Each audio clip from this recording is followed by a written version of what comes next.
አስታፊ መሰናዷችን አዘጋጅተን ወደ እናንተ ደርሰናል። አብራችሁን ቆዩ። ቀዳሚ መሰናዷችን ወንበር ነው። በወንበር መሰናዷችን ክፍላዊ አሃዛትን ወይም ደግሞ በአማርኛ ግማሽ፣ ሩብ፣ ሲሶ ያልን የምንጠራቸውን ቁጥሮች በልሳነ ግዕዝ እንዴት እንጠቀማቸዋለን የሚለውን እንማራለን። አብራችሁን ቆዩ።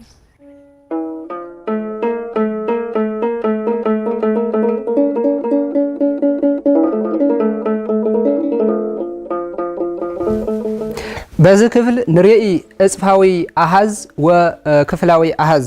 በዚህ ክፍል እጽፋዊ አሃዝና ክፍላዊ አሃዝን እናያለን። ጽንሁ ምስሌነ። እሺ፣ በመጀመሪያው የምናየው ክፍላዊ አሃዝን ነው፣ ወይም ይሄ ክፍልፋይ ቁጥሮችን በክፍልፋይ በግዕዝ እንዴት እናስቀምጣለን የሚለውን ነው። ስለዚህ ለምሳሌ በግዕዝ እንደዚህ ይቀመጣሉ፣ በፊደል ሲጻፉ ማለት ነው። መንፈቅ ይላል።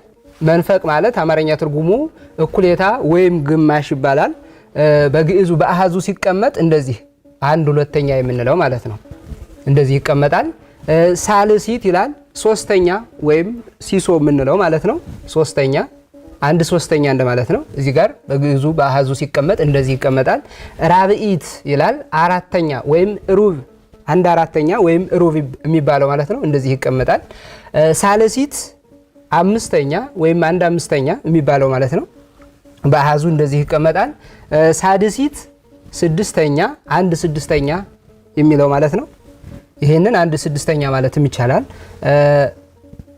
ሳብዒት ሰባተኛ ወይም አንድ ሰባተኛ እንደማለት ነው። በአሃዝ ሲቀመጥ እንደዚህ። ሳምኒት ስምንተኛ ወይም አንድ ስምንተኛ፣ ይሄው በአሃዝ ሲቀመጥ። ታስዒት አንድ ዘጠነኛ። አስሪት አንድ አስረኛ እንደዚህ በአሃዝ ይቀመጥልናል ማለት ነው። ምሳሌ በአረፍተ ነገር መንፈቀ ሌሊት እትነሳ ይላል። መንፈቀ ሌሊት እትነሳ፣ እኩሌታ ሌሊት ላይ ወይም ደግሞ እኩለ ሌሊት ላይ እነሳለሁ፣ ግማሽ ሌሊት ላይ እነሳለሁ እንደማለት ነው አማርኛ ትርጉሙ። ተሰይጠት ራብዒተ እዲሃ ለገራይት ይላል። የእርሻዋ አንድ አራተኛዋ ተሸጠች እንደማለት ነው አማርኛ ትርጉሙ ማለት ነው።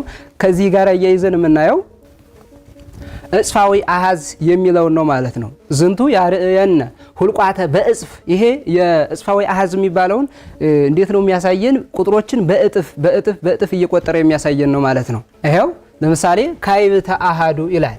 ካይበተ አሃዱ አንድ እጥፍ ማለት ነው። ካይበተ ክልኤቱ ሁለት እጥፍ፣ ካይበተ ሰለስቱ ሶስት እጥፍ፣ ካይበተ አርባዕቱ አራት እጥፍ፣ ካይበተ አምስቱ አምስት እጥፍ፣ ካይበተ ስድስቱ ስድስት እጥፍ፣ ካይበተ ሰብዓቱ ሰባት እጥፍ፣ ካይበተ ተሰዓቱ ዘጠኝ እጥፍ፣ ካይበተ አሰርቱ አስር እጥፍ እያለ እንደዚህ ያስቀምጥልናል ማለት ነው። ወሰከ አስቤ ካይበተ ሰለስቱ እምዘ ቀዳሚ ይላል። ለምሳሌ ካይበተ ሰለስቱ ማለት ደሞዜ በሶስት እጥፍ ጨመረ እንደማለት ነው። ተለአለ ቆሙ ካይበተ ክልኤቱ ቁመቱ በሁለት እጥፍ ጨመረ እንደማለት ነው።